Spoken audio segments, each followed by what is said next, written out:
In an ever-evolving digital landscape, for your business to thrive, you must adapt or die. Welcome to Marketing in the Age of AI, the podcast helping you harness the power of AI and marketing tools to revitalize and grow your business.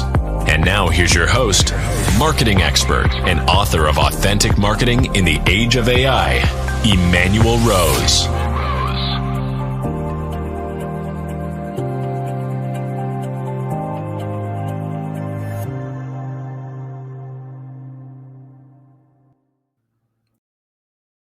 Welcome to of Marketing in the Age of AI.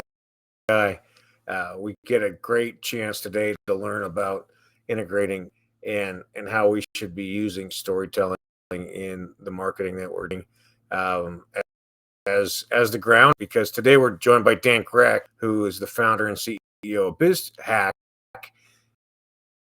which is a company for thousands of business owners and marketers.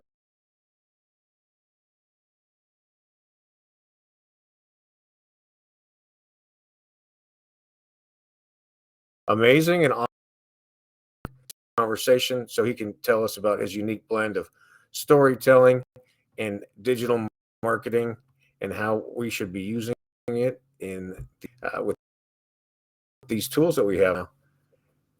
Dan, welcome to the show. Thank you so much. It's great to be here. Well, I sure appreciate you spending time today to have this conversation. I think it's amazing that you as a journalist that you've taken the skills that you learned there in order to have a presence in the marketing area.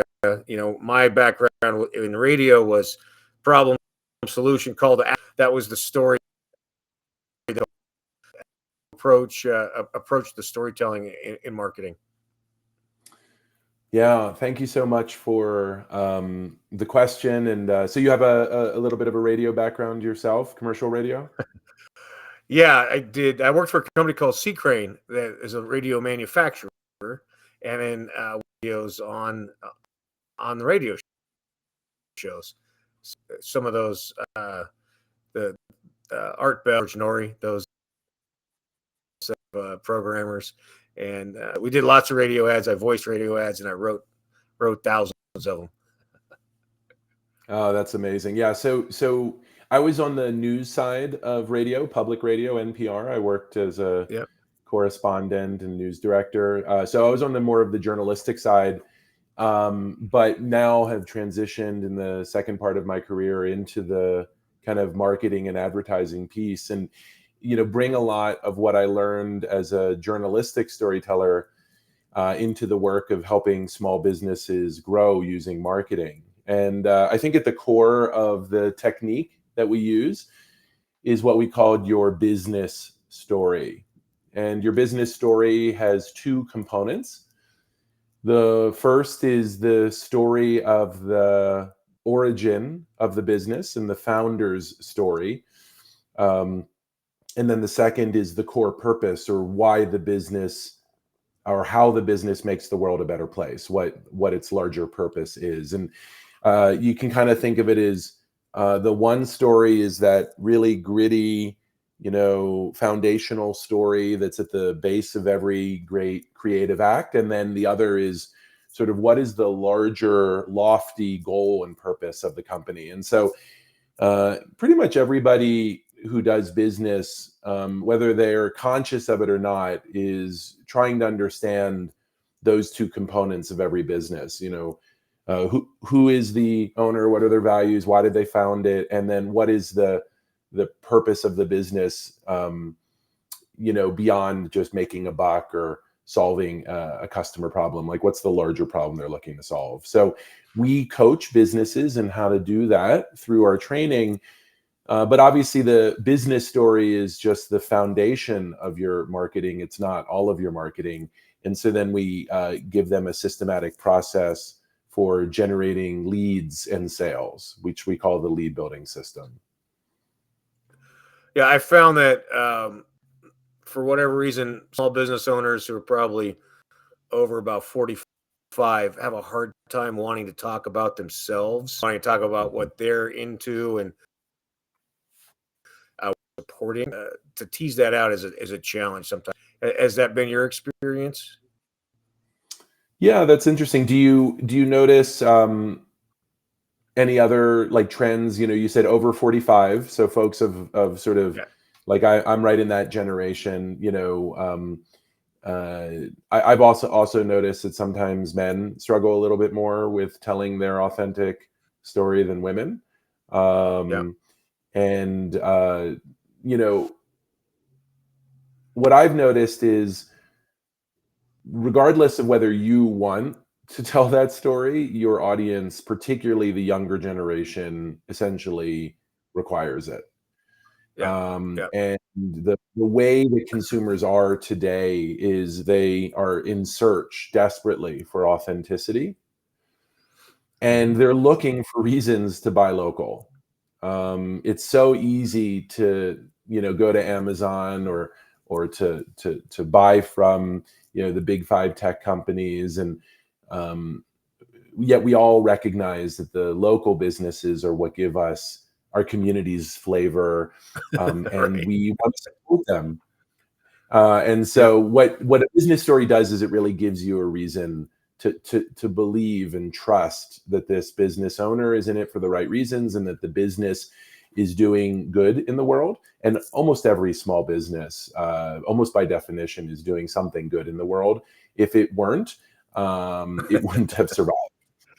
For sure. And so, yeah, it's the one other thing I'll say. Not only do our audiences require it, but almost every small business, under, let's say, $10 million a year in revenue is really a Me Too business. In other words, it's a business that looks substantially like its competition. Every restaurant, literally every restaurant, is a Me Too restaurant. Like, there are very few that have truly unique qualities. And so one of the only, if not the only thing that you have as a business that's truly unique is your story. And so you got to leverage it in your marketing. I love it. I agree with you so much. I think that, two things. One is that people our age, Gen X, we were kind of trained that you kept your personal life personal and your business life was told. So I think that's the thing that for some of us to overcome is that initial training that we got, right? And the time has shifted to, we have to all be the social leader and tell these stories. And that's, like you're talking about, the authentic marketing to the younger generation, Z's particularly. I imagine alphas are going to be very similar to that as well. And that's what I wrote about the social CEO, and trying to get people used to the idea you've got to be Elon Musk and Richard Branson and Kylie Jenner and emulate the best practices of showing how the sausage, quote unquote, and then telling what you're interested in and why kids play soccer and how you support the soccer team and all these things that humanize you. I love it. Yeah, the social CEO, social media, right, which is embedded in this idea of the social CEO, really exposed what I think has always been there. When you were in a small town and you were, patronizing the local hardware store, and you were greeted from the counter by the owner or the owner's family, you do not tell me that wasn't a human-to-human personal connection. When you walked in to the diner on the little main street in the small town, and you were greeted by the same waitress that had been there for the last 35 years, you tell me that this isn't a social enterprise, that this isn't a human-to-human connection. Right. And so whatever kind of stiff upper lip, anonymous small business, dehumanized website with no human beings mentioned, is some kind of weird relic of an age that never really existed. And, it's usually just, if anything, a reflection of, a business owner that probably prefers to be more like a Wizard of Oz, kind of behind the curtain. And what social media was, it was like Toto. that like took it in its teeth and opened the curtain and exposed who was behind the curtain. But the truth of the matter is, if you allow yourself the luxury, let's say, of anonymity in your small business, you are putting yourself at risk as a business, because people won't feel connected to you and they'll just go with the more convenient or lower cost option. And then now, especially, you know, speaking about AI and marketing, potentially the robot driven option. So you know, I don't really see this as optional. You know, the way I like to think of it is, when you started your business, you were a pie maker. You thought you were just gonna, you know, make pies, and that was what you were gonna do when you started your pie making business.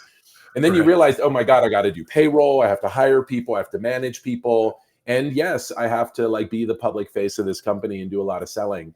And you probably didn't know you were signing up for that, but that is part of essential to the seat. Essentially, to be a social CEO is part of the role of CEO today. Yep. No, I agree. Well, I'm interested to hear about if you're integrating, or how you're integrating AI and the various LLMs into the work that you're doing with either to market, to get your clients, small business owners, or to help small business owners understand how to use these tools to their benefit. Yeah. So LLM, or large language models like ChatGPT, which is the best known, but there's also Claude and Gemini and Meta.ai and Grok, which is Elon Musk's. They're all out there. All of them have their own benefits. So as we transition from talking about the business story to talking about marketing more broadly, the one point I'll make is, it almost goes without saying that perhaps the most human thing we can do in marketing is tell our story. And AI cannot tell that story for us. It would be almost nightmarish to try to imagine getting ChatGPT to tell your own story. What rather, you know, a large language model like ChatGPT can do is help you get noisy about it, help you format it in different ways, help you accelerate the process of writing emails or creating bio paragraphs or incorporating it into your social media. So for us, telling that authentic story is an essentially human activity, because it's all kind of up here in your head. It usually comes down to telling a story about your life that, you know, no AI could ever do for you. But once you have that story documented, once you understand why you do what you do and why it matters, then you can use AI to get really noisy about it. And so that's what we focus a lot of our training on at BizHack. Is we run courses and do coaching and offer great both recorded and live experiences to help people identify their business story and then use it to generate leads and sales. Awesome. So you're picturing it, or you're placing it in the amplifier role at this point in the way you're deploying something like Claude.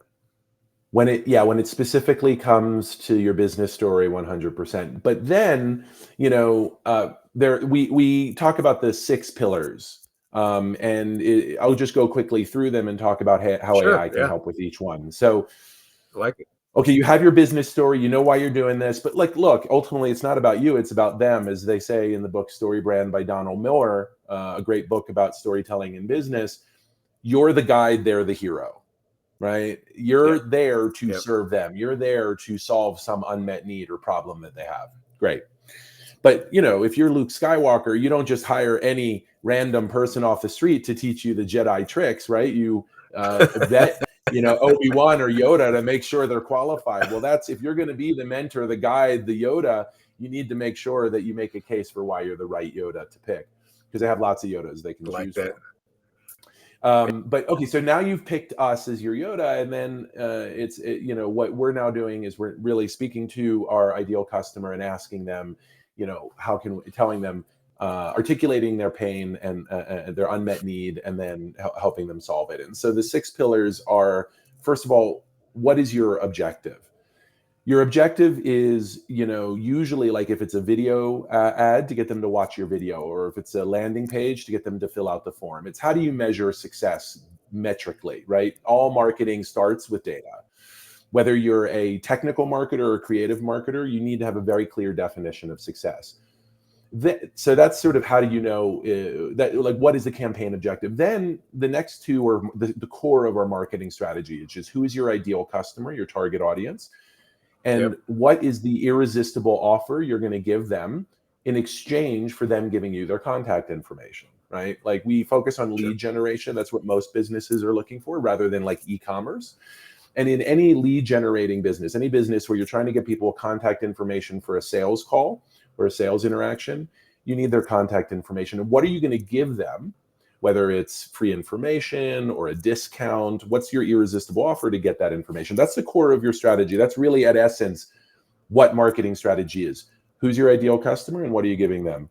Now, then, in order to do that, you got to get noisy about this offer, right? And that's through visuals, particularly video and text, compelling messaging. And so that's really where AI shines, is it can really help you amplify and basically almost become like an extra hand to help you create video, audio, and text to accompany this great offer that you have. And then finally, the customer journey. That's the last pillar. So the customer journey is, how do they go from stranger, never having heard of you, to sale, somebody who's actually going to be generating revenue for you. And that ties right back into the campaign objective. Each step on the journey of a customer going from stranger to sale has a campaign and 6 pillars associated with it. So for instance, you run a Facebook ad. The goal is to get them to click to your landing page. The landing page is a form. The goal is to get them to fill it out. The email address that you collect, you then send an email with a call to action. The goal is to get them to click that call to action. Each of those has the 6 pillars. It's at the foundation is your core story. And AI can help with every single one of those pillars, whether it's analyzing, the success of the results, whether it's helping you define with clarity who your target audience is and where they hang out online, whether it's brainstorming around what your irresistible offer should be and creating the assets around that, whether it's creating visuals or text, whether it's mapping out the customer journey. All of those AI can be a great companion for you with. I love the 6 pillars, and I love that the 6 pillars are replicated in each of the tactics. So that's a powerful sure. And I'm curious who your ideal clients are in terms of, is it industry specific, manufacturing? Who are the clients that you're looking for? Yeah, so we focus on small and medium-sized businesses that are primarily focused on generating leads. And in distinction from e-commerce. E-commerce is really, it's like sales and marketing are smushed together. It's like a different beast. All of the convincing has to be done through digital means. It's a challenge, a challenging area, and one that we don't specialize in. But if you are a lead generating business evaluates leads, and that basically is most small businesses, small and medium-sized businesses. We serve you, and we serve B2B and B2C, direct to consumer businesses, like a storefront, like a yoga studio or a home services company, or, B2B who sell to other businesses who then reach their end user that way. We believe ultimately that marketing is human to human. And so even if you sell mostly to governments, right, and have to put together RFPs, understanding what your government buyer is looking for and leveraging AI to help write that RFP, to help put together the documentation you need to get that contract and fulfill it. All that fits within the rubric of what we specialize in. There's a couple other criteria we have. Startup businesses that don't have an established product market fit are not in our core. We really like small businesses that know there is an audience for a customer for what they're selling. So that's what we mean by product market fit.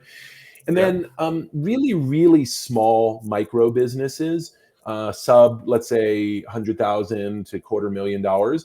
The marketer is going to be the owner. Then they get into this new phase where they're going to hire someone to help them, maybe with social media or to write emails. We can serve both those type clients. What the one criteria that we really care about is growth mindset. Like if you're barely able to, put together a P&L or find your way to the exit door, if you can't, if you're just stuck in the muck of the day-to-day of your business, you may not really be ready to market. But if you've kind of gotten the basics covered and you're now ready to get noisy and to grow, that's really who we specialize in. So that growth mindset, and then teaching them how to think like a marketer. Use a baseball analogy. The greatest baseball hitters of all time did not get a hit 6 out of 10 times. And I think that marketing is kind of similar. Marketing is a test and learn, high level of failure. Even things that work today might not work tomorrow because the technology shifts, the audience shifts. So you have to be in the mindset of testing and learning and recognizing that you're going to constantly have to evolve your marketing, and teaching that mindset to type A, perfectionist, busy business owners is not always easy. So that's a big part. It's the skill set of how to use AI, this incredible tool to accelerate your lead generation. And then there's the mindset of being patient and recognizing that things may not work the first time. Yeah, that's why I love that book, Ready Fame, right? So we want to get a campaign going and get it out in the marketplace because nobody's smarter than adjusting and turning as the continues. Absolutely. Yeah, probably the tools are relatively easy to learn. Yeah. This was true even in when we run a course in meta advertising, and the Meta, Facebook advertising platform is learnable by any business. I mean, I remember we had a business owner. We had an 80-year-old come in. I sat next to him as he logged into Facebook for the first time, and within 8 weeks, he was running sophisticated ads on Facebook and LinkedIn. So nice. It can be learned. Sometimes, with a lot of dedication. The technology tools around artificial intelligence, particularly these large language models like ChatGPT, way easier, frankly. It's very exciting because it's much more accessible even than Facebook advertising was, which was the best sort of starting point we had before AI to quick learning for marketing. So the tools are relatively easy to use. It's how to use them well and how to use them strategically. That's actually really at the core of what we teach, which is first, have it at a foundation of your business story articulated and understood. It's your main differentiator. It makes you different than everybody else. And then how to use the tools so it's not just a series of random acts of marketing. Because even if you're doing 10x more activity, 10x of 0 is 0. So if it's just random spaghetti on the wall, more spaghetti on the wall isn't necessarily going to help. Yeah, I love that. I love that. I love the authentic story as the core and foundation, and that's probably the most powerful thing for people to learn as they're, what you're saying, as they're looking to grow and differentiate. When you wrote the social just real quick. When you wrote the social CEO, what did you find in terms of people's receptivity to it, and also just how it helped the businesses that really embrace the role of social CEO, how it helped them? Yeah. Let's see. So I patterned my book after a book that was called The Social CEO. So it's what I found was that people are either all in or they're reluctant, and you have to room into it. And so everybody's familiar with the big, Mr. Wonderful from Shark Tank and all these big branded people. But sometimes, when you're running them, you're not thinking that you're as interesting or as valuable as being the focus in the same, right? Yeah. So there's a sense that, I have one of my favorite stories is about a guy who runs a mosquito control company. and it's a franchise. So a franchisee for pest control. And, you might think that it doesn't really matter, that, just the anonymous sprayer versus one that's like a local business doesn't matter. But it does, right? You're inviting them into your home space. You're asking them to help protect you from, a pest. And ultimately, given a choice, most of us would prefer to support a local business than a large anonymous chain. And so as he started to tell his business story, the reason why he got into the pest control business, his business grew, and it's now the top 5 largest franchise of Mosquito Joe nationally, generating more than $3 million a year in revenue in one territory. So it's really worked. It's worked. Even as new competition has come, he's retained his customers, because not only does he tell the story effectively, but he recruits based on the story. The values behind the story run through the entire organization. It's not just the foundation of your marketing. It's not just a pretty story. It's really the foundation of your business. Well, I love the philosophy that you're working on, Dan, and I would like to know how people get to you if they want to work with you. Yeah, absolutely. So first of all, it's BizHack Academy, and we have a course that is specifically an 8-week course specifically designed for small business owners and their marketing staff. And you can learn more about that at bizhack.ai. And we also have a whole bunch of recorded courses and other free resources on our main website, bizhack.com. And you can also follow me and the whole team. We have more than 80 instructors teaching around the world at BizHack Academy on social media. And I would definitely encourage folks who are interested in kind of dipping their toe to check out our YouTube channel. We give away a ton of incredible master classes. That's at BizHack Academy on YouTube. That's outstanding. Well, I appreciate that, Dan. I appreciate the work you're doing to help the small business, which is the backbone of our economy, and it's only 17% of us, which is amazing.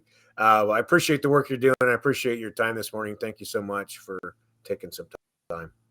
Well, Emanuel, thanks for the opportunity. Thanks for everything you're doing for AI-powered marketers around the world. We're grateful to your dedication and look forward to continuing following the success of the podcast. All right. Well, I appreciate that. And I look forward to talking to you again soon. Thanks for listening to Marketing in the Age of AI. Be sure to subscribe wherever you heard this podcast so you never miss a future episode. Your copy of Authentic Marketing in the Age of AI is available at Amazon.com or EmanuelRose.com. You can also connect with Emanuel on LinkedIn. Thanks again for listening, and we'll see you next time.